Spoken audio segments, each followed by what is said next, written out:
2024 ଯେତେବେଳେ ମାନେ ଆଟେମ୍ପ୍ଟ ଆମେ ଯେତେବେଳେ ଏକ୍ସାମ ଯେତେବେଳେ ଦେବା ପାଇଁ ବସିଲୁ ତ ଆପଣ ଯୋଉ ଜିନିଷଟା ଆମକୁ ଶିଖେଇଥିଲେ ଯୋଉ ଫର୍ମାଟଟା ଯେ କ୍ୱେଶ୍ଚିନ୍ କେମିତି ବୁଝିବ ଯେମିତି ପଢିକିନା ଯେ କିୱାର୍ଡସ୍ ଥ୍ରୁରୁ ଦେନ୍ ତାର ଆପ୍ରୋଚ୍ କେମିତି କରିବ ସୋ ଏସବୁ ଜିନିଷ କ୍ଲାସରେ ଆମେ ସବୁ ବହୁତ ଡିସ୍କସ୍ କରୁ। ତ ମାନେ ଯେମିତି ଆପଣ ଯେମିତି କହିଲେ ବହୁତ ଗୁଡେ ମକ୍ ଟେଷ୍ଟ ଲେଖିଦେଲେ ବି କିଛି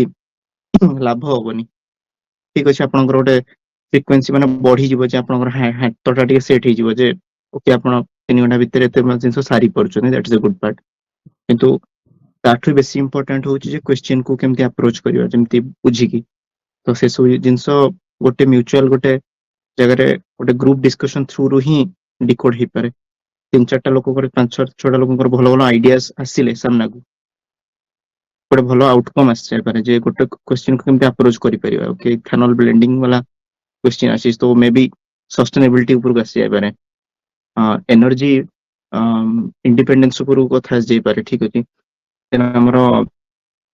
ଇକୋନୋମିକାଲ ମାନେ ଇକୋନୋମିକ ଫରେକ୍ସ ରିଜର୍ଭର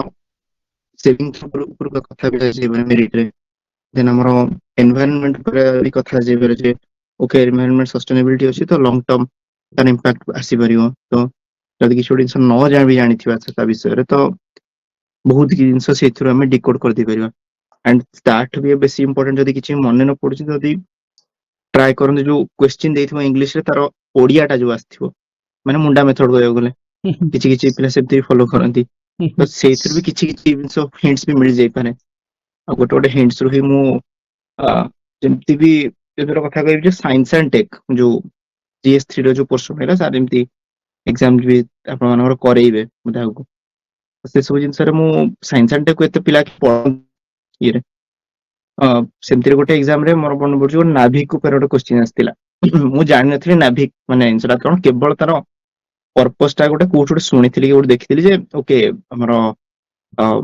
ନାଭିଗେସନ ଆମେ ସାଟେଲାଇଟ ଥ୍ରୁରେ ଆମର ସର୍ଭେଲାନ୍ସ ଏସବୁ ଜିନିଷ ନାଭିଗେସନ ପାଇଁ ୟୁଜ ହେଇପାରିବ। ଆଇ ଡୋଣ୍ଟ ନୋ ମୁଁ କଣ ସେ କ୍ୱେଶ୍ଚିନ୍ ଲେଖିଲି ସେ ମାନେ ଠିକ ଠାକ ମାନେ ସେତେବେଳେ ଆନ୍ସର ଲେଖିବା ଯେତେବେଳେ ଟାଇମ ହେଲା ଗୋଟେ ଫ୍ଲୋ ଷ୍ଟେଟରେ ଯେତେବେଳେ ଲେଖୁଥିଲି ମୁଁ 1.5-2 ପେଜ କେମିତି ଲେଖିଦେଲି ସେ ଗୋଟେ ଜିନିଷ ଯେ ସାଟେଲାଇଟ ଆଣ୍ଡ ସେ ନାଭିଗେସନ କୁ ବେସ୍ କରି। କହିବା କଥା ହେଲା ଯେ GS3 ଯେତେ କହିବି GS1-2 ତ ଠିକ ଅଛି, GS3 କମ୍ପ୍ଲିଟଲି ଡାଇନାମିକ ଆସୁଛି ତ ସେଥିରେ କ୍ୱେଶ୍ଚିନ୍ ଆମେ ପାଇବାନି ଯେ ଗୋଟେ ପ୍ରେଡିକ୍ଟେଡ ଲାଇନ୍ସ ରେ ଆସିବ ବୋଲି। ସୋ କହିବା କଥା ହେଲା ଯେ ଯଦି କିଛି କିଛି ଜିନିଷ ବି ବହୁତ କିଛି ଜିନିଷ କ୍ୱେଶ୍ଚିନ୍ ର ବହୁତ କିଛି ଜିନିଷ ସେଥିରୁ ବି ଡିକୋଡ୍ ହେଇପାରେ ଯଦି ଆପଣ ଏଇ ସବୁ ଜିନିଷଟା ନା ଏଇ ଯୋଉ ସ୍କିଲ୍ ଯେମିତି ରାଇଟିଂ ସାର୍ କୁହନ୍ତି ଗୋଟେ ସ୍କିଲ୍ ଟା, ଏସେ ରାଇଟିଂ ଗୋଟେ ସ୍କିଲ୍, ଏଥିକ୍ସ ର କ୍ୱେଶ୍ଚିନ୍ କୁ ଆପ୍ରୋଚ୍ କରିବା ଗୋଟେ ସ୍କିଲ୍,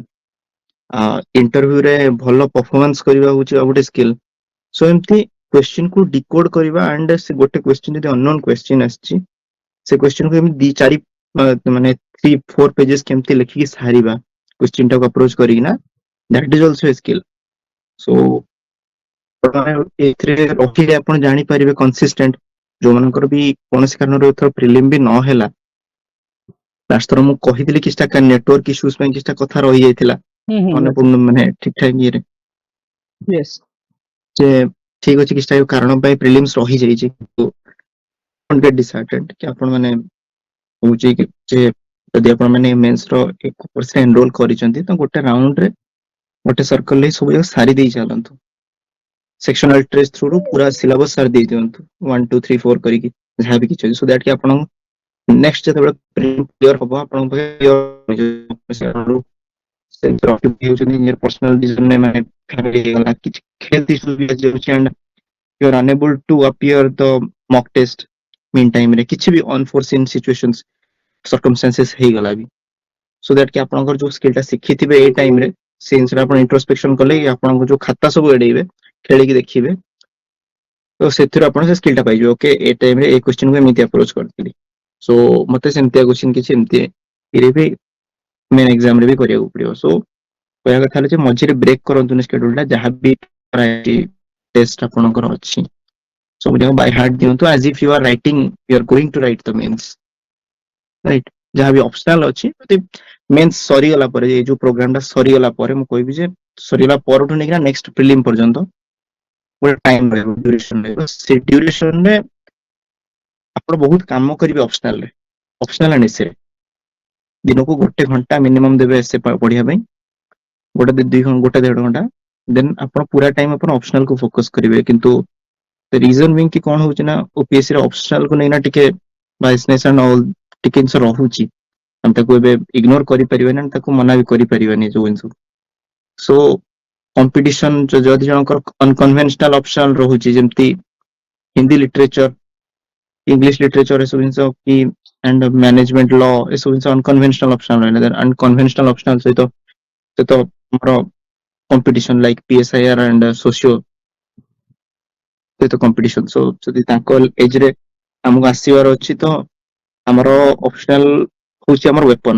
ତ ଆଉ ନିଜର ନୋଟ୍ସ ହଉଛି ଗୋଟେ ବହୁତ ବଡ ରାମାୟଣ ଟାଇପ ର ଜିନିଷ। ଯେମିତି ମୁଁ କହେ,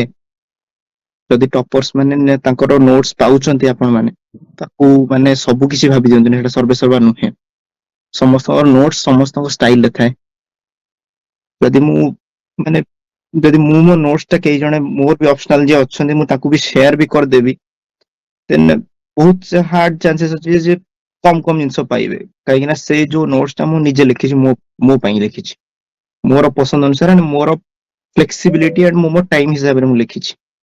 ଜରୁରୀ ନୁହେଁ ଯେ ସାମ୍ନା ଲୋକ ତାକୁ ହିଁ ଆସିମିଲେଟ କରିଦବ। ହଁ ମାନେ କିଛିଟା ଆଡଭର୍ସ ସିଚୁଏସନ ଅଛି, କିଛି ଉପାୟ ନାହିଁ, ତାହେଲେ ସେ ପରିସ୍ଥିତି ଅଲଗା। କିନ୍ତୁ ଯେହେତୁ ସମୟ ଅଛି, ସମୟଟାକୁ ଅତିବାହିତ ମାନେ ଏପଟ ସେପଟରେ ଧ୍ୟାନ ଦେଇକିନା କି ଓଭର ଥିଙ୍କିଂ କରିବା ଯେ ଏକ୍ସାମ ହେଲାନି କଣ କରିବା ନେକ୍ସଟ, କ୍ୟାରିୟର, ଲାଇଫ, ଫ୍ୟାମିଲି, ଏମିତି କଥା କହୁଥିବେ, ତ ଏସବୁ ଜିନିଷ ଛାଡିକିନା ଟିକେ ଏସବୁ ଜିନିଷ ଧ୍ୟାନ ଦେବେ। ମେନ୍ସ ର ଏକ୍ସାମ ପରେ ପରେ ଯେତେବେଳେ ଆପଣଙ୍କର ଟେଷ୍ଟ ସିରିଜ ଟା କମ୍ପ୍ଲିଟଲି ସରିଯିବ,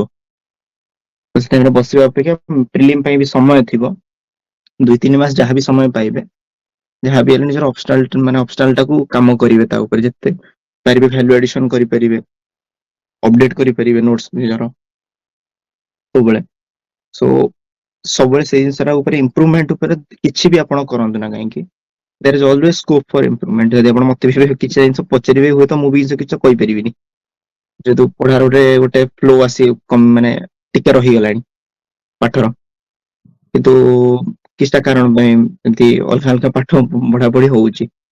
ତ ସେଇ କଥା ଗୋଟେ ପ୍ରାକ୍ଟିସରେ ଯଦି କନସିଷ୍ଟେନ୍ସି ନ ଆସିବ ତ ଇଭେଞ୍ଚୁଆଲି ବହୁତ କିଛି ଜିନିଷ ପଛରେ ରହିଯିବ। ସବୁବେଳେ କନସିଷ୍ଟେନ୍ସି ଏକ୍ସାମ ରେ ସିଏ ହିଁ ଜିତେ ଯିଏ କନସିଷ୍ଟେଣ୍ଟଲି ଏଫର୍ଟ ଦିଏ। ଯୋଉ 4 ଘଣ୍ଟା 5 ଘଣ୍ଟା କି ଆପଣ ଡେଡି ଡିସାଇଡ କରିକି ଦିନକୁ ଦଉଛନ୍ତି, ସେଇ 4-5 ଘଣ୍ଟା ପ୍ରତିଦିନ ଦିଅନ୍ତୁ ମିନିମମ୍, ତା ତଳକୁ ଯିବନି। ସେଇ କମିଟମେଣ୍ଟ ନିଜ ସହିତ କରିବେ। ଯଦି ଯୋଉ ଯିଏ ବି କରିଛି ଏ କମିଟମେଣ୍ଟ ନିଜ ସହିତ, ସିଏ ଆଜି ନାହିଁ ତ କାଲି ମେରିଟ ଲିଷ୍ଟ ଆସିଛି, ଗୋଟେ ରାଙ୍କ ନିଜ ନାଁରେ କରିଛି, ତ ସମସ୍ତଙ୍କ କଥା କହିବି ଯେ ଥ୍ରୁ ଆଉଟ ଦ ପ୍ରୋସେସରେ କନସିଷ୍ଟେଣ୍ଟ ରୁହନ୍ତୁ। କିଛି ବି କାରଣ ପାଇଁ କୌଣସି ଜିନିଷ କୌଣସି ପ୍ରୋସେସରେ ଆପଣ ରହୁଛନ୍ତି, ମାନେ କିଛିଟା ପିଲା ଏମିତି ଆମ ସହିତ ମେନ୍ ଇଣ୍ଟରଭ୍ୟୁରେ ବି ଯାଇଥିଲେ, ତାଙ୍କର ଥିଲା, ତ ସେଠୁ ପିଲା ହାରିଛନ୍ତି। ମୁଁ ବି ସେଠି ଜଣଙ୍କ ସହିତ କଥା ହଉଥିଲି, ତାଙ୍କ ସହିତ ସିଏ ତାଙ୍କର ସେଇଟା 4 ନମ୍ବର ଇଣ୍ଟରଭ୍ୟୁ ଥିଲା, 4th ଇଣ୍ଟରଭ୍ୟୁ ଥିଲା, ଆଣ୍ଡ ତାଙ୍କର ଏଥର ବି ହେଲାନି। ପୁଣି ଥରେ ତାଙ୍କର ପବ୍ଲିକ ଆଡମିନିଷ୍ଟ୍ରେସନ ନେଇକିନା ସେ ଲେଖିଥିଲେ, ସେ 4 ଥର ଯାକ ମେନ୍ସ ଲେଖିକିନା 4ଟା ମେନ୍ସ ଲେଖିଲେଣି, 4 ଥର ଇଣ୍ଟରଭ୍ୟୁ ଗଲେଣି, ଫିର ବି ତାଙ୍କର ଇଏ ହଉନି, ଫିର ବି ସେ ପ୍ରିଲିମ ଦଉଛନ୍ତି, ସବୁ ଜିନିଷ କ୍ଲିୟର ହଉଛି, ଇଣ୍ଟରଭ୍ୟୁ ପର୍ଯ୍ୟନ୍ତ ପହଞ୍ଚୁଛନ୍ତି, କିନ୍ତୁ ସେ ଇଣ୍ଟରଭ୍ୟୁରେ ହିଁ ଅଟକୁଛନ୍ତି 4 ଥର ଯାକ। ସୋ ଏମିତି ଏମିତି ଇନଷ୍ଟାନ୍ସେସ୍ ବି ଲାଇଫରେ ଆସେ। ତ ସିଏ ତାଙ୍କ ଚେହେରାରେ ମୁଁ ତାଙ୍କ ସହିତ କଥା ହଉଥିଲି, ଯୋଉଦିନ ମୋର ଇଣ୍ଟରଭ୍ୟୁ ଥିଲା ସେଇଦିନ ମୁଁ ତାଙ୍କ ସହିତ କଥା ହଉଥିଲି, ଆମେ ସେଇ ବୋର୍ଡରେ ଥିଲୁ, କଥା ହଉଥିଲୁ। ତ ସେ କହିଲେ, ମୁଁ ପଚାରିଲି ଯେ ଇଣ୍ଟରଭ୍ୟୁ ହେଲାନି, ଏକ୍ସାମ ତମର ମେରିଟ ଲିଷ୍ଟରେ ନାଁ ଆସିଲାନି, ପୁଣି 10-12 ଦିନ ପରେ ତମେ ପୁଣି ପ୍ରିଲିମରେ ବସ, ତ ସେ ଟାଇମରେ ମାଇଣ୍ଡ ସେଟ କେମିତି ଥାଏ? କାରଣ 4 ଥର ପ୍ରିଲିମ ଦବା, 4 ଥର ମେନ୍ ଆଣ୍ଡ 4 ଥର ଇଣ୍ଟରଭ୍ୟୁ ଦବା, ଏଠି ସମସ୍ତଙ୍କ ପକ୍ଷରେ ଏଟା ସମ୍ଭବ ନୁହେଁ। କେମିତି ତମେ ମେଣ୍ଟେନ କରୁଛ? ସେ କହିଲେ ଗୋଟେ ଜିନିଷ କନସିଷ୍ଟେଣ୍ଟ ତମେ ଭାବେ ଯେ, ସେ କହିଲେ ଯେ ମୁଁ ଭାବେ ଯେ ଏଇଟା ଗୋଟେ ଏକ୍ସାମ ଅଛି, ଠିକ ଅଛି, କ୍ଲିୟର ହେଲାନି ବସିକି ପଢିବି, କ୍ଲିୟର ହେଲାନି ବସିକି ପଢିବି, ମତେ ପଢିବାର ଥାଏ। ତ ସେଥିପାଇଁ ଇଆଡୁ ସିଆଡୁ ଏକ୍ସଟ୍ରା ଥଟ୍ସ ମୋ ମାଇଣ୍ଡକୁ ଆସେ ହିଁ ନାହିଁ। ଯେ ଘର ଲୋକ କୁହନ୍ତି, ଟିକେ ବୁଝେଇବାକୁ ଚେଷ୍ଟା କରେ ଆଉ। ସୋ ସମସ୍ତଙ୍କୁ ସେ କଥା କହିବି ଆଉ। ଆପଣ ମାନେ ଯେମିତି ମେନ୍ସ ଯେମିତି ସାର୍ ଯେମିତି କହିଲେ, ଯେମିତି ପ୍ରୋଗ୍ରାମ ଯେମିତି ସ୍କେଡ୍ୟୁଲ କରିଛନ୍ତି ଆପଣଙ୍କ ପାଇଁ, ସୋ ଡିସ୍କସନରେ କହିବା କଥା ହେଲା ଯେ ଆପଣ ମାନେ ଡିସ୍କସନ୍ସରେ ପାର୍ଟିସିପେଟ କରନ୍ତୁ, ଆଣ୍ଡ ସେଇ ଡିସ୍କସନ ହିଁ ବହୁତ କିଛି ଆଉଟକମ୍ସ ସାମ୍ନାକୁ ଆସେ। ବହୁତ ଜିନିଷ ଆମେ 4ଟା 10-15ଟା ମାଇଣ୍ଡ ଯେତେବେଳେ ଏକା ସାଙ୍ଗରେ ଆସେ ତ ସମସ୍ତ ମାଇଣ୍ଡ କିଛି କିଛି କଥା ଥାଏ, ତ କିଛି କିଛି କଥା ବହୁତ କିଛି କଥା ଆଉଟକମ୍ ଆସେ। ଆଣ୍ଡ ମୁଁ ସେ ଲାଷ୍ଟ ଥରର ଏ କଥା କହିବି ଯେ ଆମେ ସେ ସବୁ ଏମିତି ଗ୍ରୁପ ଷ୍ଟଡି ଏମିତି କରୁଥିଲୁ ବୋଲି ହିଁ ଗୋଟେ ମାନେ ଇନ ସର୍ଭିସ ଥାଇକିନା ଠିକ ଠାକ ରାଙ୍କ ଆସିଲା ଏଥର। ଅଦରୱାଇଜ ଏମିତି କ୍ୱେଶ୍ଚିନ୍ ଏଥର ଯେମିତି କ୍ୱେଶ୍ଚିନ୍ ପ୍ୟାଟର୍ନ ଯେମିତି ଥିଲା ଏଥର ଇଭାଲୁଏସନ କ୍ରାଇଟେରିଆ ବି ଯେମିତି ଥିଲା, ଆପଣ ମାନେ ଶୁଣିଥିବେ କାହାଠୁ, ମାନେ ଶୁଣିଥିବେ କି କାହାଠୁ ଜାଣିଥିବେ ସେ ବିଷୟରେ, ତ ବହୁତ ଏଥର ଷ୍ଟ୍ରିକ୍ଟ କରିଥିଲେ। ଆଣ୍ଡ ଏଇ ଷ୍ଟ୍ରିକ୍ଟନେସ ଟା ଆଗକୁ ବି ବଜାୟ ରହିବ, ଷ୍ଟ୍ରିକ୍ଟନେସ ବି ରହିବ, ଷ୍ଟ୍ରିକ୍ଟନେସ ଇଭାଲୁଏସନ ରେ ବି ରହିବ ଆଣ୍ଡ କ୍ୱେଶ୍ଚିନ୍ ପ୍ୟାଟର୍ନ ରେ ବି ରହିବ। ସୋ क्वेश्चन को अप्रोच करवा होची बहुत बड़ टास्क एंड क्वेश्चन को बुझी की आंसर करवा होची गोटे ताठू ही बड़ मेहनत टास्क। तो सो इग्नोर करंतुनी, कीप इन सर्कल। ରାଜେଶ ଯେମିତି ତାକୁ ପ୍ରିଭିୟସ ଟାଇମ ରାଙ୍କ ପାଇଥିଲ, ଏଥର ଯେତେବେଳେ ଆମେ ପ୍ରୋଗ୍ରାମସ କରିଥିଲେ କରେଣ୍ଟ ଟାଇମରେ, ଆଇ ଥିଙ୍କ ତମେ କହୁଥିଲ କି ସାର୍ ଏଣ୍ଟାର ନୋଟ୍ସ ଆମର ସବୁ ଥିଲା, ମୁଁ ମେନ୍ସ ଲେଖିଛି, ବଟ୍ ଏଗେନ୍ ଯେତେବେଳେ ଆମେ ଏ ମଡ୍ୟୁଲ ଷ୍ଟାର୍ଟ କରିଥିଲେ ଲାଷ୍ଟ ଟାଇମ୍ସରେ ବି ରାଇଟ୍, ସିମିଲାର ସିଚୁଏସନ ଯୋଉଟା ଏବେ କରେଣ୍ଟଲି ଆମେ କରୁଛନ୍ତି ଏମାନଙ୍କ ସହିତ, ରାଇଟ୍, ତମେ ବୋଧେ ତମେ ହୁଅନ୍ତୁ ବା ବାକି ଯୋଉମାନେ ବି ପାଇଛନ୍ତି ବା ଇଣ୍ଟରଭ୍ୟୁ ବି ଯାଇଥିଲେ ବ୍ୟାଚରୁ, ଏଗେନ୍ ଏଣ୍ଟାର ନୋଟ୍ସକୁ ତମେ ସେମିତି ହିଁ ପ୍ରିପେୟାର କରୁଥିଲ, କାହିଁକି ନା ସବୁ ନୋଟ୍ସକୁ ବନ୍ଦ ବାନ୍ଦ କରିକି ଆଉ ଥରେ ନୋଟ୍ସକୁ ପୁରା ଜିରୋରୁ ଷ୍ଟାର୍ଟ କରିଥିଲେ, ଏଣ୍ଡ ଜିରୋରୁ ଷ୍ଟାର୍ଟ କରିକି ଏଗେନ୍ ରାଇଟିଂ କରିବା, and only sectional test right, ତାକୁ ପ୍ରପରଲି ଦେବା एंड ताको लाइक प्रॉपर्ली इभालुएट करबा, तापर एमती VST देबा भी पड़ नथिला राइट, नोट मेकिंग अगेन कोना दे जीरो रू स्टार्ट करबा राइट, एटा भी तुम पई ए वर्ष ही इंप्लीमेंट करथिले राजेश। हाँ एकदम ठीक कथा, कारण लास्ट टाइम जो अटेम्प्ट रे फर्स्ट थरा जो थे मु आरएस पाइथिली 2023 रे, सेतबेले भी जानि नथि। एंड पर्सन माने आमे इंटरेक्शन हमर हैला जेतले मोर मेंस क्वालीफाई हैला, क्वालीफाई किना मु इंटरव्यू तले गली सेतबेले हमर माने कथा वार्ता हैला। एंड कहले कहले जे तुम खाता जति जानि जे तुम खाता एमी एई जगह तुम फ्लॉज रहूची, तो ए सब जगह बहुत जगह तुमको बहुत किछ काम करिया को अछि, तो किछटा कारण पे तुम ठीक अछि हेई जाईची, रैंक लिस्ट भीतर आ जाईची, इट्स ए गुड थिंग। माने फास्ट कहय बोले माने इवेंचुअली माने टेक्निकली फास्ट अटेम्प्ट रे ही क्लियर करवा एग्जाम उच माने गोटे बहुत बड़ काम, बहुत माने बड़ अचीवमेंट। एथर जेमती रहिला सब जगह नोट्स सेमती निजे बनेइबा, लास्ट थर जेमती नोट्स बनेइथिल सब जगह माने एते माने स्कैटर्ड हेके थिला, एते ऑर्गेनाइज्ड नथिला, and up to the date जेमती प्रेजेंट जेमती ओपीएससी रो डिमांड रहूची से हिसाब रे नोट्स नथिला हमर। तो एथर तो देली तो गोटे टिके ये रहिला, माने टिके बर्डन रहिला जेतु एग्जाम में प्रिपेयर भी करियार अछि विद इन वीक रे, मंडे संडे रे एग्जाम भी दबार अछि, देन नोट मेकिंग एंड सब जिंस भी चलेबार अछि साइमल्टेनियसली। सो निजर दिनटा को सही हिसाब रे मु डिस्ट्रीब्यूट करथिल सो दैट कि किछि जिंस मो द्वारा माने न रहि जाउ। एंड ए सब सेक्सुअल टेस्ट सरिला परे ही जॉब माने जॉब रे जॉइन कली, एरे करसाइला परे परे VST तो दवा पे टाइम नथिला, किंतु जो सब नोट्स हम सेक्शनल टेस्ट रे 12टा कि 13टा टेस्ट हमर लिखिथिली माने प्रैक्टिस रे, तो सेथिरु बहुत कि जिंस मु पाई जाइथिली जे स्किलटा पाई जाइथिली। ओके मते कोन कोन करियो को अछि, मोबाइल लिमिटेड टाइम अछि, सो से टाइम रे मते केमती बेस्ट यूटिलाइज करियार अछि। आ जो जगह रे मोर पोस्टिंग हेतिला सेठी मु नेटवर्क रो प्रॉब्लम बहुत सेठी फेस कर, सेठी क्लासेस भी रेगुलरली जॉइन करी हुए ना, बहुत स्ट्रगल करिया को पड़े। एंड ऑफिस रो आसीकी पढ़ा पढ़ी करबा सी गोटे अलगा प्रकार थाए, ऑफिस रे बहुत कोऑपरेट करंती जे सर जांतु ऑफिस ठीक अछि हम देखि दो आपण जाई पढ़ा पढ़ी करंतु। So I am also grateful to my colleagues माने सामो सांगरे थिले, माने जो जो ऑफिसेस मु जाईची सब ऑफिसेस रे मते कथा कहते जे नहीं आपण जाई पढ़ा पढ़ी करंतु, ध्यान दियंतु पढ़ा पढ़ी पई, तो आपण भलो स्कोप अछि, आपण यू आर वेरी क्लोज, तो आपण पाई परिबे। सो सेमान को पई मु आल्सो ग्रेटफुल जेमाने मते हेल्प करथिले, मैं तांको पई तांकर भी जर्नी रे गोटे बहुत बड़ अवदान अछि सार को परी एमती थिला। हां सार को से कथा कहबी जे नोट्स एथर पूरा मोरी मु नुआ ही बनैथिली, स्टार्टिंग ऑफ सोसाइटी हे गला, then just social justice, governance to some governance, then ही एंड पॉलिटी तो ठीक ठाक अछि, देन एथिक्स रो भी to very extent, disaster management, agriculture, security, ए सब नोट्स माने बहुत कि सब नोट्स माने पुराना नोट्स मु देखिली,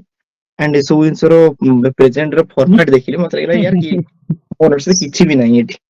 ମୁଁ ବହୁତ ଗୁଡେ ଇୟର ସେଡ୍ ମାନେ କହନ୍ତିନି ଡୁबତେ ହୁଏ ତିନକେ का सहारा होता है। ଯେତେବେଳେ ମୋର ପ୍ରିଲିମ୍ କ୍ୱାଲିଫାଇ ହେଇଗଲା ତ ମୁଁ କହିଲି ମୋ ପାଖରେ ଏଇଟା ହିଁ ସମୟ ଅଛି, ଯଦି ମୁଁ ସେକେଣ୍ଡ ଆଟେମ୍ପ୍ଟ ଯଦି ମୁଁ ମାନେ ଏ ଆଟେମ୍ପ୍ଟ ଯଦି ମୁଁ କ୍ଲିୟର କରିପାରୁନି କୌଣସି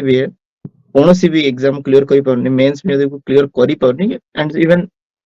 ଯେତେବେଳେ ମୋ 22 ରେ ପ୍ରିଲିମ୍ ନହେଲା ଦେନ୍ ଆଇ ଥଟ୍ କି 23 ରେ ମତେ ଆଟ୍ ଏନି ହାଉ ମତେ କରିବାର ଅଛି। ଯଦି ମୋର ନହେଲା ଏଇଟା ମୋର ସେକେଣ୍ଡ ଆଣ୍ଡ ଏ ଜୀବନର ଲାଷ୍ଟ ଆଟେମ୍ପ୍ଟ ହବ, ମୁଁ କେବେ ବି ଏକ୍ସାମ ରେ ବସିବିନି। ତ ଗୋଟେ ବହୁତ ବଡ ଜିଦି ନେଇକିନା ପଢିଥିଲି ଯେ କିଛି ବି ହେଇଯାଉ ଗୋଟେ ରାଙ୍କ ଆସିବାର ଅଛି, ଭିତରେ ଏଣ୍ଟ୍ରି ଲିଷ୍ଟ କରିବାର ଅଛି। ତ ସାମ ଦାମ ଦଣ୍ଡ ଭେଦ କିଛି ବି ମୁଁ କରିଦେବି, ତ ସେଥିପାଇଁ ମତେ କରିବାର ହିଁ ଅଛି। ତ ସେ ଟାଇମରେ କୌଣସି କୌଣସି ନିଜେ ଏମିତି ଘରେ ପଢିଲେ ଏକଲା ଯାହା ସବୁ ହୁଏ ବିନା କାହାର ଗାଇଡାନ୍ସ ରେ, ଆଣ୍ଡ ଯୋଉଠି ବି ମାନେ ଟେଷ୍ଟ ମୁଁ ଜଏନ କରିଥିଲି ସେମାନେ ସେମିତି କିଛି ଧ୍ୟାନ ଦେଲେନି। ମତେ ନିଜେ ବହୁତ କିଛି କାମ ବହୁତ କିଛି ଜିନିଷ କରିବାକୁ ପଡିଲା। ସବୁ କିଛି କାମ ଆକ୍ଚୁଆଲି ଓବିୟସଲି ନିଜକୁ ହିଁ ଆମକୁ ସବୁ କରିବାକୁ ପଡେ, କାରଣ ନିଜେ ଯେହେତୁ ସଂଘର୍ଷ ଟା ନିଜର, ତ ତା ପାଇଁ ପ୍ରିପାରେସନ ବି ନିଜର ହିଁ ରହିବ। ଷ୍ଟାର୍ଟିଂ ଫ୍ରମ ନୋଟ ମେକିଂ ହଉ, ଆନ୍ସର ରାଇଟିଂ ହଉ, ଇଣ୍ଟରଭ୍ୟୁରେ ଆପଣଙ୍କର ପରଫର୍ମାନ୍ସ ହଉ, ପ୍ରିଲିମରେ ଆପଣଙ୍କର କ୍ୱାଲିଫାଏ ହଉ, ସବୁ କିଛି ଆପଣଙ୍କୁ ନିଜକୁ ହିଁ କରିବାକୁ ପଡିବ। ଜବରେ ଆସିଲା ପରେ ସବୁ କିଛି ଜିନିଷ ଶିଖିବେ। କିନ୍ତୁ ସେଇ କଥା କହିବି ଯେ ଲାଷ୍ଟ ଥର ଯେତେବେଳେ ହେଇଥିଲା ତ ନୋଟ୍ସ ରା ସବୁ ଯାକ ଅପଗ୍ରେଡ କଲି, ଏସବୁ ଜିନିଷ ବହୁତ କିଛି ନୋଟ୍ସ ମୁଁ ନିଜେ ପଢିବିଲିନି। ମୋର ନୋଟ୍ସ ପଢିବାକୁ ମତେ ଇଚ୍ଛା ହଉନି ଯେ ପ୍ରେଜେଣ୍ଟ ଯେମିତି ସବୁର ଅଫିସ ର ଡିମାଣ୍ଡ ରହିଲାଣି, ସେ ପୁରା ନୋଟ୍ସ ଆଉ ଏତେ କାମ କରିବନି ଏଇ ଇଏରେ। କିଛି କିଛି ଜିନିଷ ଯେମିତି ହିଷ୍ଟ୍ରି ଜୋଗ୍ରାଫି ହେଇଗଲା, ଏସବୁ ଜିନିଷ ଷ୍ଟାଟିକ ଥିଲା, ମାନେ ବହୁତ ଷ୍ଟାଟିକ ଜିନିଷ ତ ସେଥିପାଇଁ ଏତେ ବି ଇଏ ହେଲାନି, କିନ୍ତୁ ଟିକେ ହେଲ୍ପ ହେଇଗଲା ସେଠୁ। କିନ୍ତୁ ରାଜେଶ, ମେଜରଲି ସେଇଥିରେ ବି ହିଷ୍ଟ୍ରିରେ ଯେମିତି ଆମେ ନୂଆ ଡାଇମେନସନାଲ ସାଇକୋଲୋଜିକାଲ ଏଙ୍ଗେଲ ରୁ ଭାବିବା, ରାଇଟ? ଏଇ ଯୋଉ ଜିନିଷ ଇଣ୍ଟ୍ରୋଡ୍ୟୁସ କରିଥିଲେ ୱିଥ ଡାଇଗ୍ରାମାଟିକାଲି, ହିଷ୍ଟ୍ରିକୁ ବି ଡାଇଗ୍ରାମାଟିକାଲି କେମିତି ପ୍ରେଜେଣ୍ଟ କରିବା, ହିଷ୍ଟ୍ରିରେ ଜୋଗ୍ରାଫି ଆଣିକି କେମିତି ପୁରେଇବା, ରାଇଟ? ଏଇ ଜିନିଷ ଯାକ ସ୍କିଲ୍ସ ଆମେ କହୁଛନ୍ତି କୋଉଠି ନା କୋଉଠି ଯୋଉ ଅନ୍ୟମାନଙ୍କଠୁ ଏକ୍ସଟ୍ରା ଏଡ୍ସ ଥିବ। ଏଣ୍ଡ ଏଗେନ୍ ଆମେ ତମ ଟାଇମରେ ଯେମିତି ଚାଲିଥିଲା, ରାଇଟ? ଆମେ ଗୋଟେ ସପ୍ତାହ ଆଗରୁ ଯୋଉ ସ୍ଲଟ୍ସ ଦଉ, ଏଭ୍ରି ଟାଇମ ଡିସ୍କସନ୍ସ କରୁ, ଏଣ୍ଡ ସେମ୍ କଣ୍ଟେଣ୍ଟ କୁ ଅପଗ୍ରେଡ କରିବା, ଏଣ୍ଡ ତମେ ତାକୁ ସଣ୍ଡେ ଦିନ ଲେଖିବା। କାରଣ ସେ ସପ୍ତାହ ଭିତରେ ନୋଟ୍ସ ପୁରା ନିଜେ ତମେ ମାନେ ନିଜେ, right, correctly same notes making ହିଁ କରୁଥିଲ। ସଣ୍ଡେ ଦିନ ଏକ୍ସାମ ଦଉଥିଲ, ଏକ୍ସାମ ଆସିଲା ପରେ ମଡେଲ ଆନ୍ସର ପରେ ଆଉ ଥରେ ତାକୁ ଅପଗ୍ରେଡିଂ କରିକି ଗୋଟେ ଫାଇନାଲ କଣ୍ଟେଣ୍ଟ ବନଉଥିଲ, କରେକ୍ଟ? ସୋ ହଁ ଏକଦମ ଠିକ କଥା। କାରଣ କ୍ଲାସରେ ଯେତେବେଳେ ଡିସ୍କସନ ହୁଏ ସେଇ ଟାଇମରେ ରନିଂ ନୋଟ୍ସ ବି ମୁଁ ବନେଇଦିଏ। ହାତରେ ପେନ୍ ଧରିଥିବି, ଯେକୌଣସି କିଛି ବି ପାଇଲି ଗୋଟେ ଟପିକରେ ବୋଲି ଲେଖିଦେଲି। କିଛି ଜିନିଷ ମନେ ପଇଲା, କିଛି ଜିନିଷ ଫର ଏକ୍ସାମ୍ପଲ ଏମଏସଏମଇ ଉପରେ କଥା ଚାଲିଛି, advantages, characteristics, limitation, examples, schemes, whatever it is, ଯାହାବି କୁହାଯାଉଛି, ଯାହାବି ଚାଲିଛି ମାନେ ମାନେ ଇଏରେ ଯୋଉଟା ଚାଲିଛି ମାନେ ମାନେ ଲାଇଭ ରେ, ସେଇଟା ଖାଲି ଲେଖିଦେଲି। ହାତରେ ଯାହା ପଇଲା ଲେଖିଦେଲି, ସୋ ଦ୍ୟାଟ କି କିଛି ନା କିଛି ତ ଭ୍ୟାଲୁ ଆଡିସନ କୌଣସି ଜାଗାରେ ତ କରିପାରିବି। ପରେ ଯେତେବେଳେ ଆନ୍ସର ଦେବେ କି କୌଣସି ଜାଗାରେ ସାର୍ ମଡେଲ ଆନ୍ସର ଅପଲୋଡ କରିବେ, ସୋ ଦ୍ୟାଟ କି କମ୍ପାଇଲ କରିକିନା କିଛି ଗୋଟେ ଜିନିଷ ଆସିବ। ସୋ କି କ୍ଲାସରେ ଆମର ଯେମିତି ରାତି ରାତି ପର୍ଯ୍ୟନ୍ତ ଏମିତି ଆମେ କଥାବାର୍ତ୍ତା, ଆମ ଡିସ୍କସନ ସେମିତି ଚାଲିଥାଏ, ସେମିତି ରାତି 1:30, 2ଟା, 4ଟା ବି ହେଇଯାଏ। 4ଟା ହେଇଯାଏ, ତାପରେ ସାର୍ କେମିତି ଆସିକି ବସନ୍ତି ମୁଁ ଜାଣିପାରୁନି। 5ଟା 6ଟା ପରେ ବି ପୁଣି ସେମିତି କ୍ଲାସ କରନ୍ତି। ତ ସେଇ କଥା, କ୍ଲାସରେ ପଢା ସହିତ ସେ ନୋଟ ମେକିଂ ବି ଚାଲିଥିଲା, ତାପରେ ନେକ୍ସଟ ଏକ୍ସାମ ପାଇଁ ପଢାପଢି ବି କରୁଥିଲୁ। ତ ସେଇ ଜିନିଷଟା ଯଦି ମାନେ କିଛି ସମୟରେ ଯଦି ପରିଶ୍ରମ କରନ୍ତି, ତ ଆଗକୁ ତାର ରେଜଲ୍ଟ ଟା ବି ଆପଣ ଭିଜିବଲ ହେଇପାରିବ, ହବ। ଯାହାର ବି ହେଇଛି, ଯଦି ଆପଣଙ୍କ ପରିଶ୍ରମ ଟା ପଡୁଛି, ଆପଣ ଭାବୁଛନ୍ତି ଯେ ଏତେ ପରିଶ୍ରମ କରିବାକୁ ପଡୁଛି, କିଛି ଦିନ ଆଉ କିଛି ଦିନ, କାରଣ ମେନ୍ସ ପରେ ପରେ ଆପଣଙ୍କ ହାତରେ ଆଉ କିଛି ନଥିବ। Interview is not in your hand. ଆପଣଙ୍କର ସେଠି ବହୁତ ମ୍ୟାଟରରେ ଆଟ ମ୍ୟାକ୍ସ 70% ଲକ୍ ହେଇଯାଏ, 70 to 80% ଲକ୍ ହେଇଯାଏ ଯେତେବେଳେ ଇଣ୍ଟରଭ୍ୟୁ ଆସିବ। ଆପଣ ଭଲ କହିବି ଥିବେ, ଆପଣ ଭଲ ପରଫର୍ମ କରିବି ଥିବେ, still you are least performing. ତ ସେଠି କିଛି କହିହବନି ଯଦି ଇଣ୍ଟରଭ୍ୟୁଅରକୁ ପସନ୍ଦ ଲାଗିଲା ନ ଲାଗିଲା, କିନ୍ତୁ ମେନ୍ସ ଆପଣଙ୍କ କମ୍ପ୍ଲିଟଲି ହାତରେ ଅଛି। ଆଉ ଯେମିତି ସାର୍ କହିଲେ ହିଷ୍ଟ୍ରିର କଥା, ଯେମିତି ଆନ୍ସିଏଣ୍ଟ ମିଡିଆଭାଲ ବହୁତ ଜିନିଷ, ମିଡିଆଭାଲ ପର୍ଟିକୁଲାରଲି ହିଷ୍ଟ୍ରି ରହିଲା। ମଡର୍ନ ହିଷ୍ଟ୍ରି ତ ଆମେ ସମସ୍ତେ ପଢୁ, ଓଡିଶାର ହେଇଗଲା କି ଇଣ୍ଡିଆର ହେଇଗଲା, ଓଡିଶାର ଯାହାବି ଆମେ କଭର କରିକି ଯାଉ। କିନ୍ତୁ ମିଡିଆଭାଲ ଯୋଉ ଡାଇନାଷ୍ଟିଜ ରହିଲା, ଗଜମ ଗଜପତି, ସବୁର ତାଙ୍କର ଯୋଉ ଲିନିଏଜ ଟା ରହିଲା, ଯୋଉ କିଏ କିଏ ସବୁ ଆସିଥିଲେ କାହା ପରେ, ଧରୁଛ ଆମର ଯେ ମାନେ କିଏ ଆସିଥିଲେ, ଗଜପତି ଡାଇନାଷ୍ଟିର ଲିନିଏଜ ଟା କଣ କଣ ଥିଲା, ତାଙ୍କର ପିରିୟଡ ଟା କିଏ ଥିଲା, କାହା ପରେ କିଏ ଆସିଥିଲେ, ସକ୍ସେସନ କାହାର ସକ୍ସେସର କିଏ ଥିଲେ, ତ ଏସବୁ ମନେ ରଖିବ। ତାଙ୍କ ଡ୍ୟୁରେସନ ରେ କଣ କଣ ସବୁ ଆଚିଭମେଣ୍ଟ ଥିଲା, ମିଲିଟାରୀ ଆଚିଭମେଣ୍ଟ କଣ ଥିଲା, ଇକୋନୋମିକ କଣ ଥିଲା, ट्रेड एंड रिलेशंस देन हमरो एक्सटर्नल अफेयर्स कोन थिला ए सब जिनिस मन रखियाटा टिके बहुत कष्ट होई जाय किंतु प्रिलिम टाइम रे जोटा कि हम इग्नोर करि दो किंतु मेंस टाइम रे करि हुएनी ओ सिलेक्टिवली से लिखि दैछन्ती एआई डायनास्टी रो हमको माने डिटेल दे लिखि दैछन्ती आ ताकू इग्नोर करि कि जिबा means fixing your own leg सो सेति पय गोटे भलो सार गोटे टेम्पलेट टाइप रो हम गोटे सार बनेइथिले हम बहुत भलरे कहिथिले जे एमती ए फॉर्मेट रे तुम गले तुम ए इंसटा एमती बेटर वे लिखि दे परिबो ठीक अछि किंग जड थिले तो ता माने कुहाउथिला जे ठीक अछि तांकर टाइप रे गोल्डन एज थिला गोल्डन एज माने तांकर माने गोल्डन एरा थिला माने पैटर्नलिस्टिक थिले सब प्रजानु रागी थिले सब्जेक्ट्स मानक पय भलो भलो काम करथिले भलो भलो काम माने कोन ट्रेड एंड कॉमर्स रे भलो थिबे मिलिटरी अचीवमेंट्स भलो थिबो एक्सटर्नल रिलेशंस ताकरी भलो थिबो देन हमरो जो देन हमरो मिलिटरी कॉन्क्वेस्ट करिकिना टेरिटरी ऑक्युपेशन भी करूथिबे तो देन हमर रिलीजियस भी पैटर्नेज पे थिबो आर्ट एंड कल्चर ए सब करथिबे जदी ये थिबो जदी प्रजा को आर्ट एंड कल्चर रे भी ये थिबो तो जदि मंदिर बनेबा कि टेम्पल आर्किटेक्चर कि कोनोसी आर्ट फॉर्म को पैटर्नाइज करूथिबे कि कोनोसी डांस फॉर्म को पैटर्नाइज करथिबे सॉन्ग म्यूजिकल इंस्ट्रूमेंट्स म्यूजिक हे गला सबु मिसी किछि लिखितले गोटे क्वेश्चन नो कंटेंट रेडी हे गला किछि भी न जानले आ सेथरे गेलो मैक्सिमम जेंति आर्थर भी पढ़ी थिला भी गजपति रो बोते गगना गजपति रो भी पढ़ीची आ मींस खारबेल रो भी पढ़िथिले महाजमी रो 2023 रे खारबेल रो भी क्वेश्चन आस्तिला सो एसो जिनस को हमको पढ़िया को भी पड़ियो जदी प्रीलिम टाइम रे इग्नोर में करी भी देइछे तो एसो टाइम रे करिया पड़ियो ज्योग्राफी तो ठीक अछि हमें हिस्ट्री रे ज्योग्राफी रो मैपिंग को आनी केमती यूटिलाइजेशंस करबा जो स्किल्स जोटा कि तुमको यूनिकनेस जेटा ज्योग्राफी कथा दले पढ़लेनी तो गोटे कथा हो जे जीएस1 दा हां पढ़लानी तो कहि होई जीएस1 रे बहुत पिलांकर स्कोर्स बहुत कम जाए इवन सुमित आपण हैंडरेज करछन मु कहि दोछि हमें कथा आपण देन हिस्ट्री जीएस1 रे बहुत पिलांकर स्कोर भी कमी जाए लेस देन 100 भी आसी जाए तार कारण हो जे हिस्ट्री बहुत गुड सब जो हमर जो डायनास्टीज रो जो सक्सेशन थिला सेटा टिके मने रहनी पिलांकर एटा लिखि परंदिनी किंतु स्कोर टाको संभाली हो जदी आपण ज्योग्राफी रे मैपिंग टे कर दोचंती हिस्ट्री रे भी इनफैक्ट जो क्वेश्चन पडुची ताकू डायनास्टी रे देखै देबे साइड रे ओडिसा मैप रे रफली एमदी बनेगी ना एई जगह रे आपण को थिला जयति देन जजाति सोमवंशी थिले एई जगह रे तांगर जो जाजपुर थिला कलिंग नगर थिला एई जगह थिला तांकर थिला तापर पटरे बंगोपसागर लिख देले हमर बे ऑफ बंगाल को लिख देले महोदधि तो जना पड़ला जे ओके से टाइम में तुमको कहतरा सो दैट कि से जानिबो जे मोर देन इंफॉर्मेशन या पाखर एक्स्ट्रा एडिशंस भी किछटा अछि सो से बेसिस रे किछटा मार्क्स एक्स्ट्रा मार्क्स भी फेच करी हबो ज्योग्राफी क्वेश्चन माने डायग्राम मस्ट मिनरल्स करूछथि तो मिनरल्स देखै देबे गोटे जगह रे मैप पड करी ना ए जगह रे बॉक्साइट हे गला मैंगनीज हे गला आयरन ओर हे गला कोल हे गला ए जगह रे इंसो अछि मार्किंग करी ना साइड रे तर लीजेंड्स बनै देबे ए जगह रे एबीसीडी एक करी ना geography question means mapping must जदि अपन ज्योग्राफी रो टेस्ट भी हबो 15 टा रो 14 टा क्वेश्चन ने जहां भी हेले गोटे ना गोटे एटलीस्ट डायग्राम रखिबे ही रखिबे करी के तो देर मार्क सेठी फेच हबो भलो एंड इंफॉर्मेशन द अपन पर रही होई सोसाइटी ठीक अछि कंपैरेटिवली इजी अछि हेई परिबो हिस्ट्री ज्योग्राफी ओडिसा पार्ट भी गेला इंडिया पार्ट भी गेला ओ सोसाइटी पार्ट टा टिके अपन बहुत अपन फेच कर दे परिबो ज्योग्राफी एंड सोसाइटी पार्ट रो बहुत उडे अपन जीएस1 ने फेच कर दे परिबे आर्ट एंड कल्चर ठीक अछि अल्प अछि पोर्शन किंतु एथरो ओडिसा पोर्शन ने बेसी ओडिसा पार्ट रे थरो बहुत माने फोकस कर देथिले 2024 रे एरे तंती हे कि हमर एटा रहिबा आपण एंती संभाली परिबे पेपर टा को बेटर वे रे निश्चय जे राजेश जी कहउतले हां राजेश जी कहउतले जे तुमको कंटेंट रे भी अपडेट करिवार अछि राइट लास्ट टाइम ज्योति सर आसी समन कहउतले जे तुमको टेस्ट भी लिखिबार अछि कंटेंट भी अपडेट करिवार अछि and that is to both thing and हमको गोटे साइकोलॉजी भीतर बाहरिबार अछि जे हमको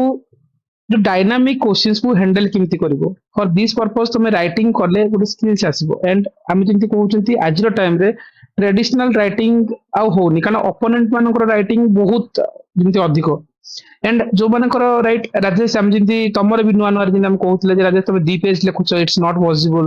तुम 2 ରୁ 3 पेज पर्यंत नेल एंड गोटे टाइम कहते सर लास्ट ईयर जमी एमएसएमई क्वेश्चंस मुझे लिखी जो वर्ष रैंक पाई और ए वर्ष मुझे लिखला बेलू जो कंपेयर कर hello and heaven difference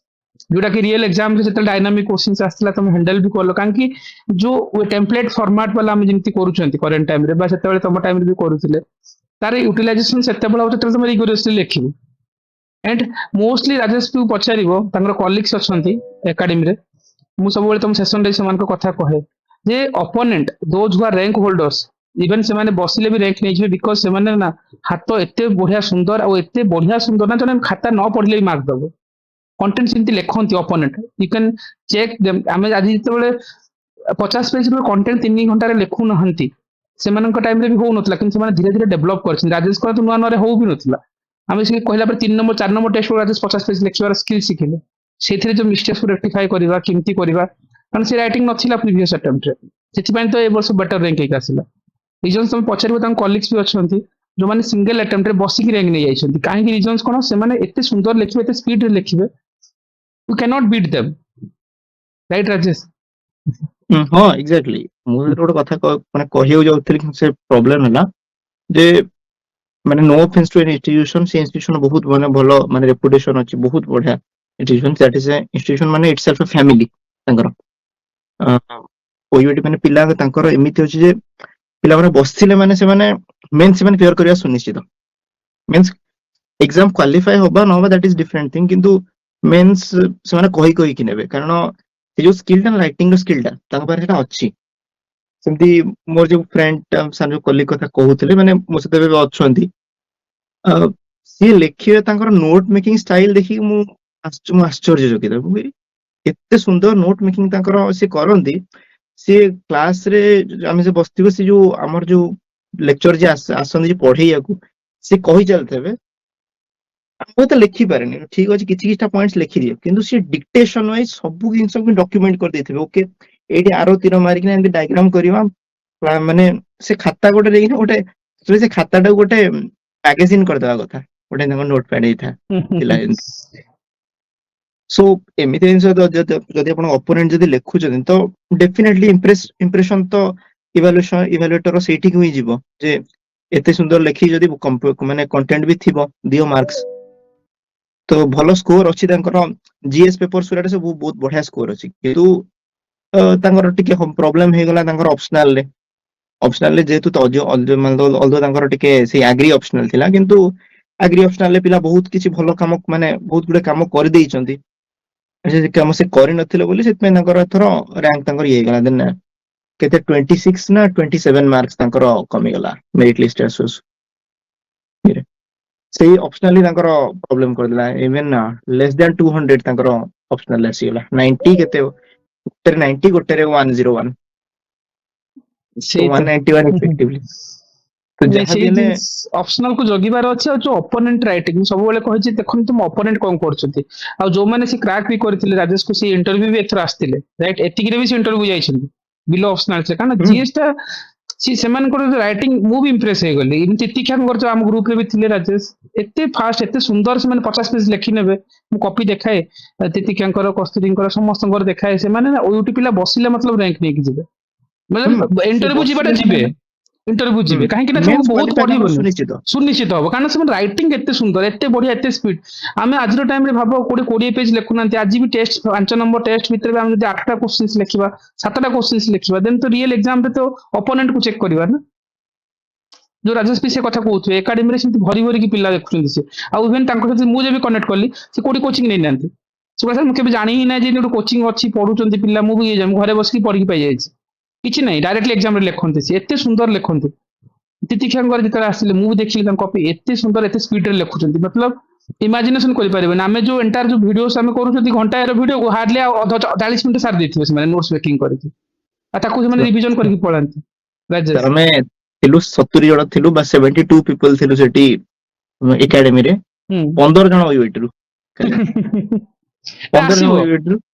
not for optional संग स्किल्स भी अछि तांको स्किल अछि हां मु ऑप्शनल कथा भी गोटे ठीक अछि गोटे साइड रख दउछि किन तांकर स्किल अछि मु तले पचार हमें तले कथा हेता हो मोर से कलीग सहित जे कोन एमति हला କହିଲେ ଦେଖ ଆମର ନା ସେମିଷ୍ଟରରେ ଆମକୁ ଶିଖା ଯାଏ ଯେ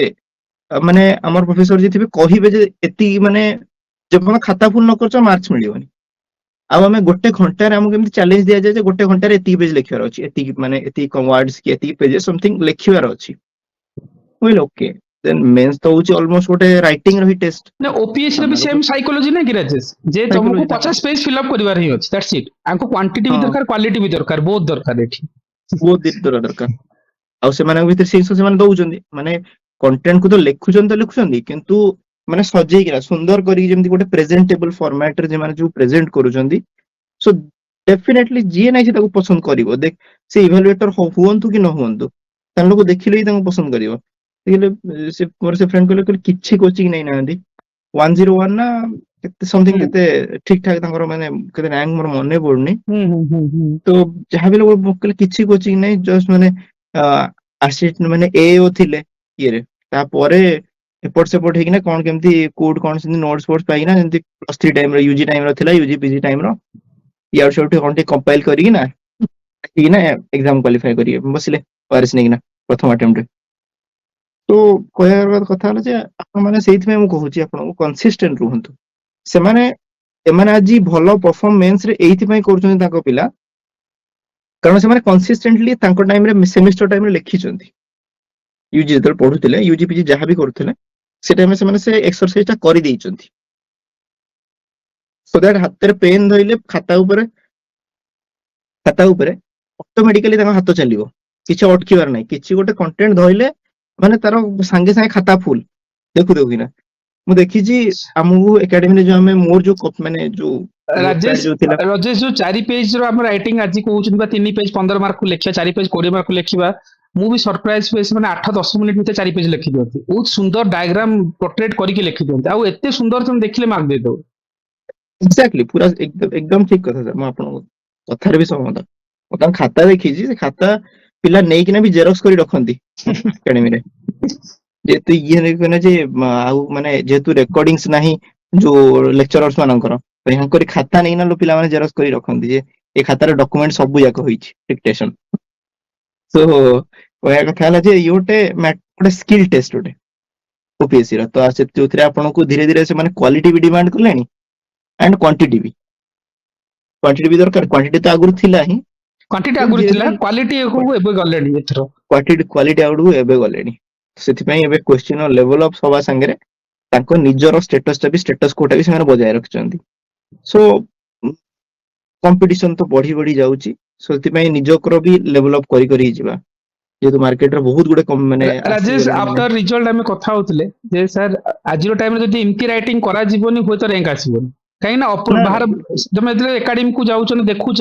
ଯୋଉମାନେ କ୍ରାକ୍ କରିଛନ୍ତି ନା କିଛି ସ୍କିଲ୍ ଯୋଗୁ ଆସିଛନ୍ତି, ବୁଝୁଛ ଠିକ। ବାକି ଯିଏ ଯାହାର ସ୍କିଲ୍ ସେ ବୋଧେ ଜିଏସ୍ ନ ପଢନ୍ତି ସେମାନେ ର୍ୟାଙ୍କ ପାଇବେ, ଯେମିତି ଆମେ କହୁଛନ୍ତି। ସେମିତି ଆଜିର ଟାଇମରେ ଯୋଉ ଲେନ୍ଦି ରାଇଟିଂ ବା ଆମେ ଯେମିତି କହୁ ଲେନ୍ଦି ତ କହିବେନି, ଯୋଉ ଫର୍ମାଟ ରାଇଟିଂ ବା ଗୋଟେ ପଏଣ୍ଟସ ଲେଖିବା, ତାକୁ ଜଷ୍ଟିଫାଇ ଏଭିଡେନ୍ସ ଦେବା, କିଛି କ୍ୱାଲିଟି କଣ୍ଟେଣ୍ଟ ଉପରେ କାମ କରିବା with 4 pager requirement, 3 pager requirement with good hand writing, ଗୋଟେ ରିଡେବଲ ହ୍ୟାଣ୍ଡ ରାଇଟିଂ, ସେଟା ହେଲେ ବେସିକ ରିକ୍ୱାରମେଣ୍ଟ। ସେତିକି ନହେଲେ ହୁଏତ କମ୍ପିଟିସନ ଟଫ୍ ହବ ଆଉଟର ସାଇଡରେ। କାହିଁକି ରାଜେଶ ବି ଜାଣିନଥିଲେ, ରାଜେଶ ବି ଲେଖୁଥିଲେ ସାର୍ 2 ପେଜ ତ ଲେଖୁଥିଲେ, 3 ପେଜ ପୁଣି କେମିତି ଆସିଲା ସାର୍। ଦିନେ ଦିନେ ରାଜେଶ ଯେତେବେଳେ 8 ନମ୍ବର ଟେଷ୍ଟ ଲେଖିଲେ 50 ପେଜ ଭରି ଭରିକି ଲେଖୁଛନ୍ତି ସେ କହିଲେ ସାର୍ ଜଣା ନାହିଁ କେମିତି ଇମ୍ପ୍ରୁଭ ହେଲା, ଅଟୋମେଟିକାଲି ହେଇସାରିଛି। ହଁ ସାର୍ ଠିକ କଥା। ପଡିଲାନି ଯେ କେତେବେଳେ ଜିନିଷଟା ଇମ୍ପ୍ରୁଭ ହେଲା। ସୋ କନସିଷ୍ଟେଣ୍ଟଲି ଲାଗି ଥାଏ ଯେ ନାଇଁ କେବେ ନା କେବେ ତ ମାନେ ଗୋଟେ ବିଲିଫ ଥାଏ କେବେ ନା କେବେ ତ ହେଇ ହିଁ ଯିବ। ଏତେ ଟ୍ରାଏ କଲିଣି ତ କେବେ ନା କେବେ ତ ଲେଖି ହିଁ ଦେବି, କରି ହିଁ ଦେବି। ଆଉ ସେଇ କନଫିଡେନ୍ସ ସହିତ ଲେଖନ୍ତୁ, ଠିକ ଅଛି ହେଲାନି 25 ପେଜ ହେଲାନି, ନେକ୍ସଟ ପେଜରେ 30 ପେଜ ହବ, 25 ପେଜ ଦିଆଯାଉଛି 30 ପେଜ ହବ, 30 ରୁ 40 ହବ, 40 50 ହବନି କଣ ପାଇଁ। ଯଦି 50 ପେଜ ପର୍ଯ୍ୟନ୍ତ ପଳେଇଲାଣି ଦେନ୍ କଣ୍ଟେଣ୍ଟରେ ଡେଭଲପ କରିବା, କଣ୍ଟେଣ୍ଟ ଆହୁରି ଏନରିଚ କରିବା, ସମୟ ଅଛି। ଆମେ ଭାବିବାନି ଯେ କିଛି ବ୍ୟସ୍ତ ବିବ୍ରତ କିଛି ହବା କିଛି ଦରକାର ନାହିଁ, କିଛି ବ୍ୟସ୍ତ ହେଲେ କିଛି ହବନି, ଦରକାର ନାହିଁ। କାହିଁକି ତମେ କିଛି ବ୍ୟସ୍ତ ହବା ଏବେ ଦରକାର ଲାଷ୍ଟ ନାହିଁ। ଟାଇମ ବି ପଚାରିବ ଏତେ ଡାଇନାମିକ କୋଶ୍ଚିନ୍, ସେକ୍ସନାଲ ଟେଷ୍ଟ ପରେ ସେମାନେ ଆଉ କିଛି ପଢିନାହାନ୍ତି, 12ଟା ଟେଷ୍ଟ ପରେ ଏକ୍ସାମକୁ ଯାଇଛନ୍ତି ସମସ୍ତେ। ହୁଁ ଜିଏସଟି exactly। ପଢିଲେନି ନା ସାର୍, ସେଇ ପଢିବୁନି, କିଛି ଦରକାର ନାହିଁ। ସେ ସବୁ ଆମର ଆଇଡିଆ ହେଇଗଲାଣି, ସେ ଯେମିତି କୋଶ୍ଚିନ୍ ପଚାରିଲେ ଆମେ କରିଦେବୁ, ଆଉ କରିଛନ୍ତି ବି ସେଇ ସେମାନେ। ସ୍କିଲଟା ଡେଭଲପ, କାରଣ ସେ ଟାଇମ ଟା ମତେ ଟାଇମ ମିଳେନି ନା ଯେମିତି ଏଇ ଟାଇମରେ। କାରଣ 3-6 ଘଣ୍ଟା ଏକ୍ସାମ ବସି ଟେଷ୍ଟ ବସି ଲେଖିବା, ଦେନ୍ ଅଫିସ ବି ଆସୁଥିବା, ତାପରେ ପରେ ସେଥିପାଇଁ ହବ ଆଉ ଇଏରେ ତ ମୁଁ ଟାଇମ ମିଳୁନି ଯେହେତୁ ମୁଁ କହେ ଯେ ଠିକ ଅଛି ଯେତିକି ନୋଟ ମୁଁ ବନେଇ ଦେଇଛି ତାକୁ ମଲ୍ଟିପଲ ଟାଇମ ମୁଁ ରିଭାଇଜ କରିଦେବି ସୋ ଦ୍ୟାଟ କି ଯେତେବେଳେ ଏଇ ରିଲେଟେଡ କିଛି ଗୋଟେ ଏଇ ଯୋଉ ପର୍ଟିକୁଲାର ଥିମ୍ ରିଲେଟେଡ କିଛି ବି ଗୋଟେ କ୍ୱେଶ୍ଚିନ୍ ସୁଟ୍ ଅପ୍ ହଉଛି ତ ପେରିଫେରୀରେ ଯୋଉ ଜିନିଷ ଥିଲା ମୁଁ ଆଟଲିଷ୍ଟ ତାକୁ ଗେସ୍ କରିନା ଆନ୍ସର ଟା ଲେଖି ଦେଇପାରିବି ଆପ୍ରୋଚ୍ କରିପାରିବି ମତେ ସେ ଜିନିଷ ଶିଖିବାର ଅଛି ଆରେ ସେମିତି ହେଲେ ତ ମତେ 500 କୋଶ୍ଚିନ୍ ବି ମତେ ଏନଫ୍ ହବନି 500 କୋଶ୍ଚିନ୍ ପଢି ଯାଇଥିବି ଗୋଟେ ବି ହେଲେ ଆସିବନି ମାନେ ସିଏ ଗୋଟେ ମାନେ ଘୋଷା ବଳଦ ଟାଇପ ର କଥା ହେଇଯିବ କି ଏମିତି ଜିନିଷ ଥାଉ ମାଇଣ୍ଡରେ କି ଓକେ କ୍ୱେଶ୍ଚିନ୍ କେମିତି ଆପ୍ରୋଚ୍ କରାଯିବ ଯେତିକି ଜିନିଷ ଶିଖିବାର ଅଛି ନହେଲେ ସବୁବେଳେ ଆଉ ତ ଜବ ରେ ଆସିଗଲା ପରେ ତ ଆଉ ଶିଖିବି ହବନି ଫର ଏକ୍ସାମ୍ପଲ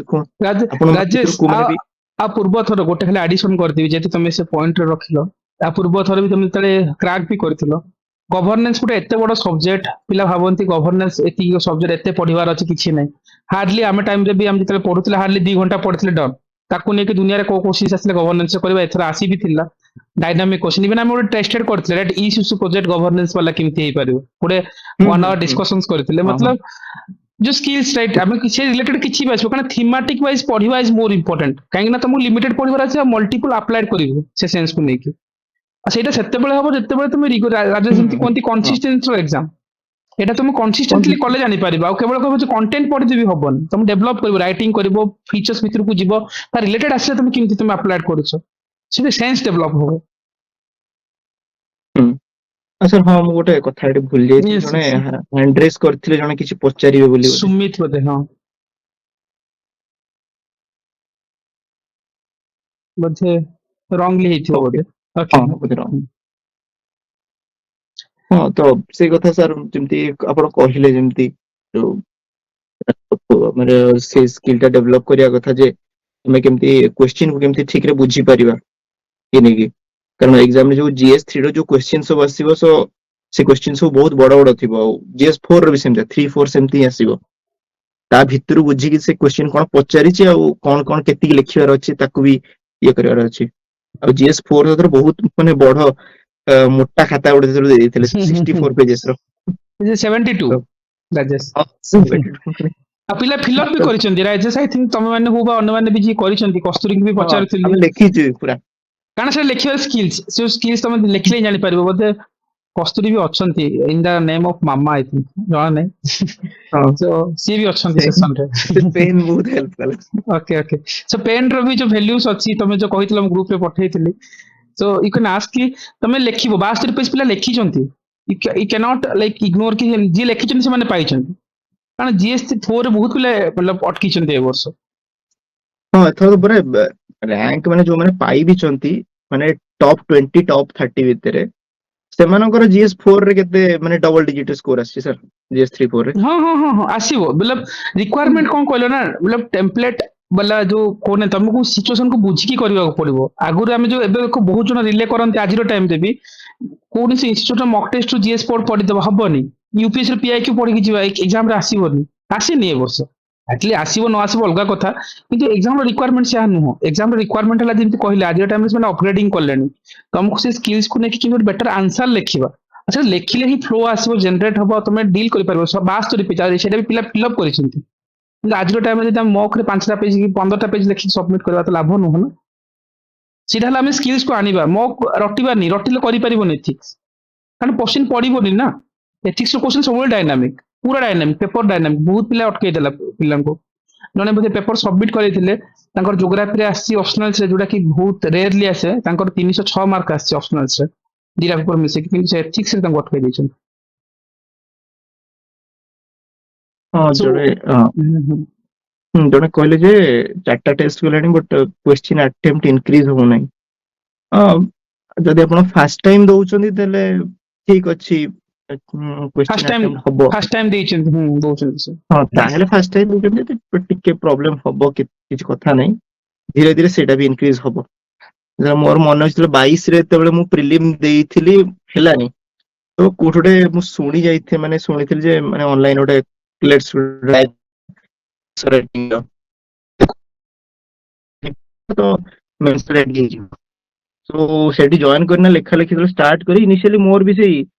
5ଟା 7ଟା କ୍ୱେଶ୍ଚିନ୍ ମୁଁ ଲେଖିପାରେ ସେଇ 3 ଘଣ୍ଟାରେ ଧୀରେ ଧୀରେ ସେଇଟା ଇନକ୍ରିଜ ହେଲା ଇନକ୍ରିଜ ହେଇକିନା ଯେତିଟା ସ୍କେଡ୍ୟୁଲ ଥିଲା क्वेश्चन टे आगे क्वेश्चन पेपर टाके फिल अप कली माने सब जा क्वेश्चन टाके सारिली देन सेकंड अटेम्प्ट जेतले देली जेतले सेतले पूरा अवश्य प्रीलिम हेई नथिला किंतु गोटे कॉन्फिडेंस आसीगला जे ओके क्वेश्चन मु अटेम्प्ट करि परुछि एति कॉन्फिडेंस हेगला देन आगु मते इंप्रूव करियार अछि देन 2023 रे जेतले आसिली तो से टाइम रे मते आउट के इंप्रूव कली मोर कंटेंट रे सो दैट कि नोट मेकिंग नोट वेरिया टिके बनैली सो दैट कि नोट पढी कि ना एटलीस्ट मु एग्जाम रे बसे नोट मेकिंग करी ना टिके एग्जाम रे तले बसिली अवश्य सेतले कंटेंट बहुत कम थिला किंतु जति लिमिटेड कंटेंट जति ठीक ठाक जति मार्क आसी परिबो सेति रे मु लिखि देई जाय सो दैट कि एटलीस्ट मार्क टा एवरेज मार्क आसी ही जाऊ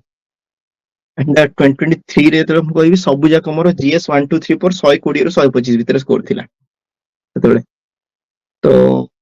किछि नाही धीरे धीरे से आंसर हबो प्रथम आंसर मतलब हम करथिली तो आंसर तो टोटल हो ही नथिला देन आंसर हैला देन मैंने आंसर लिखिली तापर कंटेंट क्वालिटी धीरे धीरे डेवलप हैला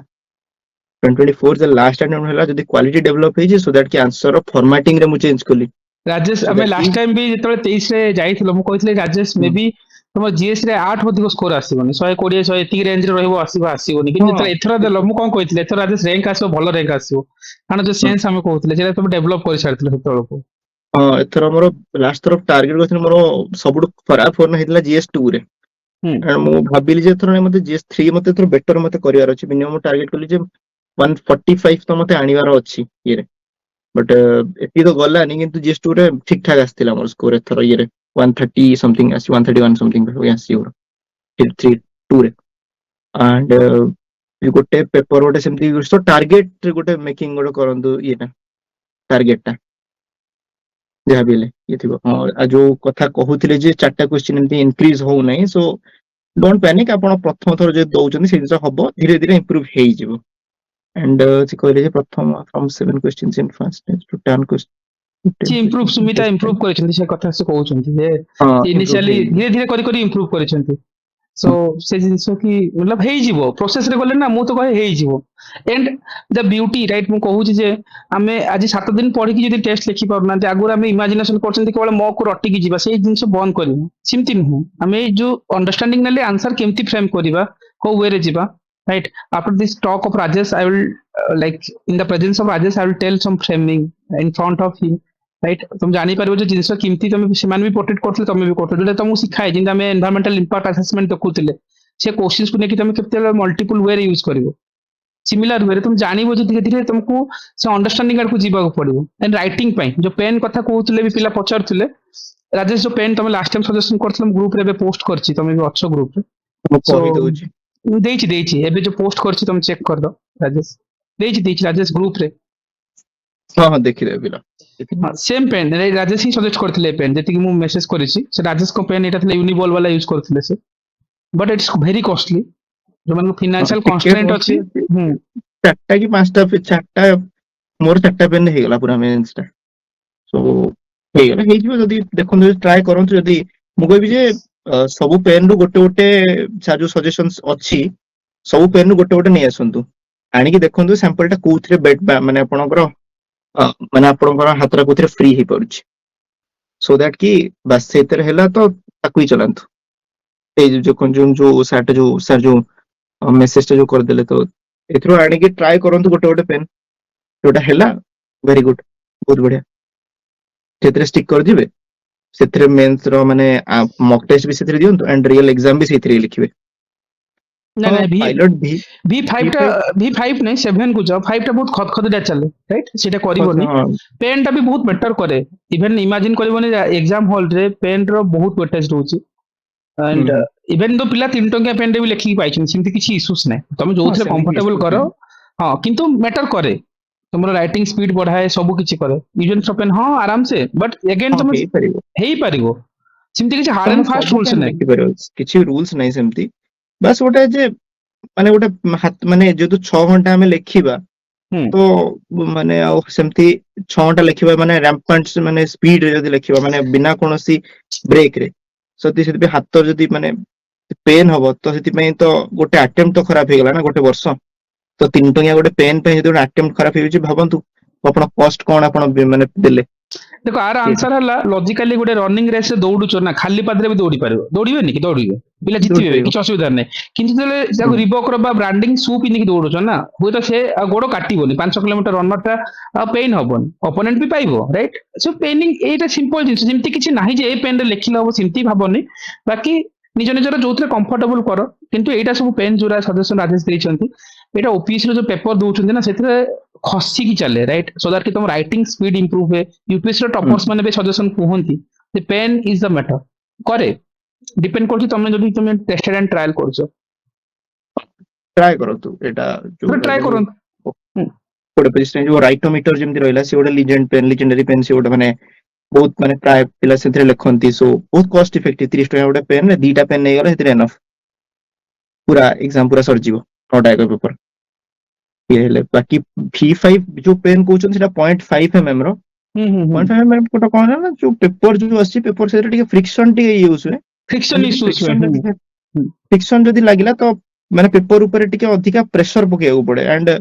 ଏତେ ସ୍ପିଡରେ ଲେଖୁଛନ୍ତି ନା, ସେଥିପାଇଁ ଟିକେ ଇଏ ହୁଏ। ହଁ V7 ଯଦି ୟୁଜ କରୁଛନ୍ତି, ଆଉ ଗୋଟେ କଥା, ଏବେ V7 ଟା ଲିକ୍ କରୁଛି ଇଏଟା, ଏବେ ରିସେଣ୍ଟଲି ଲିକ୍ କରୁଛି। ହୁଁ, ହୁଁ, ହୁଁ, ହୁଁ। V7 ଟା ଲିକ୍ କରୁଛି। ତ କାଟ୍ରିଜ ବାଲାଟା ଆଣିବେନି, ବିନା କାଟ୍ରିଜ ବାଲାଟା ମାନେ ଯୋଉ ନନ୍ ରିଫିଲେବୁଲ ବାଲାଟା V7 ଟା ହିଁ ନେଇ ଆସିବେ। ନା ନା, V7 ଫ୍ଲାୱାର ମାନେ ଫ୍ଲାୱାର ଉଡି ପେନ୍ ୟୁଜ କରନି, ସେ ଯାକ ନା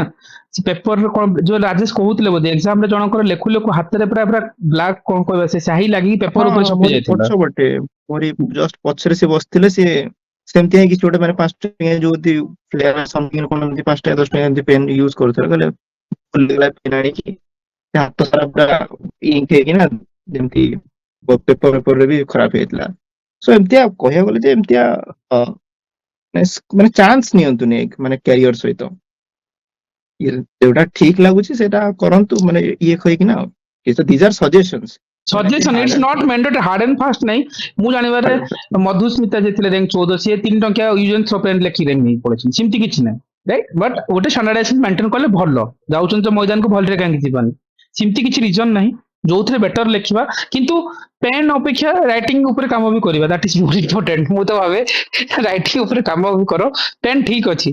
right. Exam point of view ଗୋଟେ ହାତରେ ହେଣ୍ଡି ହେବା ଭଲ, ଆଉ ଗୋଟେ ଭଲ ପେନ୍ ଲେଖିବା ଦରକାର ନିହାତି ଭାବେ। ସୋ ରାଇଟ ସେଟା ଠିକ କଥା। ସେମ୍ ଜିନିଷ ଯୋଉ ଆମେ କହୁଥିଲେ ଯେ ଏକ୍ସାମ ର ଷ୍ଟ୍ରାଟେଜି ଅଛି ଆଣ୍ଡ କନସିଷ୍ଟେନ୍ସି ଇଜ ଦ କି। ଏଣ୍ଡ ଆମେ କହିବା ଯେ ଫେଲର ଟା କେମିତି ଗୋଟେ ସକ୍ସେସ ଆଡକୁ ନିଆଯାଏ, ମାନେ ନେବା ଦରକାର। ଏଣ୍ଡ ତାକୁ ଏମିତି କେମିତି ଚାନାଲାଇଜ କରିବ, ରାଜେଶ ଯେମିତି କହିଲେ ଯେ ଏଟା ଗୋଟେ କନସିଷ୍ଟେଣ୍ଟ ପ୍ରୋସେସ। ଏଣ୍ଡ ଆଜି ଆମେ ଯୋଉଟା ଶିଖୁଛନ୍ତି ନା, ରାଇଟ, ରାଜେଶ ସେମାନେ ସବୁ କରୁଥିଲେ ବି। ସେମାନେ ରାତିରେ ଆମେ କ୍ଲାସ କରିବୁ, ସକାଳେ ସେମାନେ ନୋଟ୍ସ ବନେଇବେ, ସପ୍ତାହ ସାରା ନୋଟ୍ସ ବନେଇବେ, ରବିବାର ଦିନ ଏକ୍ସାମ ଦେବେ, ତାପରେ ଆଉ ଥରେ ତାକୁ ଅପଗ୍ରେଡ କରିବେ, ନେକ୍ସଟ ୱିକ ର ସ୍ଲଟ ଚାଲିଥିବ। ସିମିଲାର ୱେରେ ତମକୁ କରିବାର ହିଁ ଅଛି। ଏଣ୍ଡ ମୋଷ୍ଟଲି ସି ବହୁତ ଜାଗାରେ ଏଇ ଯୋଉ ଥିମ୍ ସିଲାବସ ପଢାନ୍ତିନି, ଡାଇରେକ୍ଟଲି ମକ୍ କରିଦେବା, ମକ୍ ଭିତରେ କଭର ଅପ୍ କରିଦେବା, ସେଇଠି ସେ ସେନ୍ସ ଡେଭଲପ ହୁଏନି। ଯୋଉ ସେନ୍ସ ଆମେ କହୁଥିଲେ, କାହିଁକି ଏମଏସଏମଇ ର କୋଶ୍ଚିନ୍ ସେ ସୁଭଦ୍ରା ଶକ୍ତି ପଚାରିଲେ କେମିତି କରିବା, ତ ସେ ସେନ୍ସ ପିଲା କହିବେ ଯେ ଆରେ ୟାର କୋଶ୍ଚିନ୍ ପଡିଲାନି, ସେ ଯୋଉ ସାଇକୋଲୋଜି ବାହାରକୁ ବାହାରିବା। ଏଇ ଯୋଉ ଭିଡ ଭିତରୁ ଆମେ ଟିକେ ଅଲଗା ଦେଖିବା, ଅଲଗା ଲେଖିବା, ଯଦି ହବ ନା ଅଟୋମେଟିକାଲି ତମକୁ ହେଇଯିବ, ସ୍କିଲ୍ସ ଆସିବ, ରାଇଟିଂ ହବ, ଏକ୍ସାମର ବେସିକ ରିକ୍ୱାରମେଣ୍ଟ ଦେଖିବା। ରାଜେଶ ଯେମିତି ସେୟାର କଲେ, ତାଙ୍କ କଲିଗ୍ସ ମାନେ ଯୋଉମାନେ ଏକାଡେମୀରେ ଟ୍ରେନିଂ ନେଉଛନ୍ତି, ସେମାନଙ୍କର ରାଇଟିଂ ଏଲାଇନ ହିଁ ଆମେ କରିପାରିବାନି। ଯୋଉଟା ଅପୋନେଣ୍ଟ ମାନେ ତମେ ଯାହା ସହିତ ଲଢିବ, ଦେନ୍ ଆମେ କୋଉଠି ଫିଟ୍ କରୁଛନ୍ତି। ସୋ ଏକ୍ସକ୍ୟୁଜେସ୍ ନାହିଁ, ଆମେ ଏଥର ଆମେ କଣ କରିବା, ସଜେଷ୍ଟ ଇମ୍ପ୍ରୁଭମେଣ୍ଟ ଆଡକୁ ଯିବା, ରାଇଟ। ଏବେ ଆମର ସେଇ ସ୍କିଲ୍ସକୁ ଡେଭଲପ କରିବାର କାମ ଏଠି। ଜଣେ ଅପୋନେଣ୍ଟ ନ ପଢିଲେ ବି ମେନ୍ସରେ ବଢିଆ ସ୍କୋର ଆଣିବେ ସେମାନେ, କାହିଁକି ନା ସେମାନଙ୍କର ସ୍କିଲ୍ସ ଅଛି। ସ୍କିଲ୍ସ ଉପରେ କାମ କରିବା। ଇଭେନ୍ ତ ମୁଁ ଯେତେବେଳେ ରାଜେଶ ବି ପାଇଥିଲେ ପୁରୁଣା ବର୍ଷ, ମୁଁ କହୁଥିଲି ରାଜେଶ ଜିଏସ୍ ରେ ଏତେ ବି ମାର୍କ ଆସିବନି ତମେ ଯେତିକି ଭାବୁଛ, ତମର କାହିଁକି ନା ସେ ରେଞ୍ଜ ଟା ଫୁଲଫିଲ୍ ହେଇନି। ଆଉ ଏ ବର୍ଷ ତମେ ଭଲ ର୍ୟାଙ୍କ ପାଇବ, ବିଫୋର ଆଗରୁ ହିଁ କହିଲେ କଣ ହବ, ମୁଁ କହିଲି ଭଲ ହିଁ ଆସିବ, ଗୋ ଫର ଇଟ୍। କାହିଁକି ନା ସେ ଡିମାଣ୍ଡ ଫୁଲଫିଲ୍ ହଉଥିଲା, ରିକ୍ୱାରମେଣ୍ଟ ଫୁଲଫିଲ୍ ହଉଥିଲା, ରାଇଟିଂ ର ସେ ସେନ୍ସ ପଳେଇ ଆସିଥିଲା। ଆସିବ ହିଁ ଆସିବ, ଆସିଲା ବି ସେମିତିଆ ର୍ୟାଙ୍କ। ସିମିଲାର ୱେରେ ତମେ ପ୍ରୋସେସକୁ କାମ କର, ଏଗେନ୍ ପ୍ରୋସେସ ଉପରେ ଯାଅ, ଅଟୋମେଟିକାଲି ଡେଭଲପ ହବ। ଆଉ ଯେମିତି ଆମେ କରୁଥିଲୁ ତାଙ୍କ ଟାଇମରେ ବି, ରାଜେଶ ଅଛନ୍ତି ପଚାରିବ, ସେମ୍ 12ଟା sectional test syllabus every bit ତମେ ସାରିଥିବ ନା, ତମକୁ ଭିଜୁଆଲାଇଜ ହବ। ଆଉ ସେମାନେ ବି ବିଫୋର ଏକ୍ସାମ୍ସ 5 ଟାଇମ୍ ସିଲାବସ ପଢିକି ଯାଇଥିଲେ, ସେତିକି କଣ୍ଟେଣ୍ଟକୁ ଅବଶ୍ୟ ରାଜେଶ ଜବରେ ଜଏନ କରିଥିଲେ, ଷ୍ଟିଲ୍ ରିଭିଜନ ଟା କେତେ ଇଜି ହେଇଥିଲା ଲାଷ୍ଟ ମୋମେଣ୍ଟରେ। ଏଣ୍ଡ ଦ୍ୟାଟ ସେନ୍ସ ତମକୁ ଏକ୍ସାମରେ ଡାଇନାମିକ କ୍ୱେଶ୍ଚନ ହ୍ୟାଣ୍ଡଲ କରିବାରେ କାମରେ ଆସିବ। ସୋ ସେଇଟା ରାଜେଶ So anyone? एकदम ठीक कथा sir, हाँ हाँ ठीक कथा। हाँ. So same things guys. Rajesh ଆଉ କିଛି କହିବ?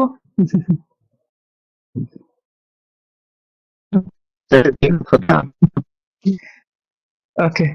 हमको बोलने सर एते समय 11 11:30 ହେଇଗଲାଣି କ୍ଲାସ୍ पे जी ନାଇଁ ଆଜି ଆପଣଙ୍କ ହବାର ଥିଲା। ମେ ବି ଥିବା ଥିଲା ଠିକ ଅଛି କିଛି ସଜେସନ କାମରେ ଆସୁ କ୍ଲାସ ପାଇଁ ମୁଁ ତାଙ୍କୁ ଟାସ୍କ ଦେଇ ସାରିଥିଲି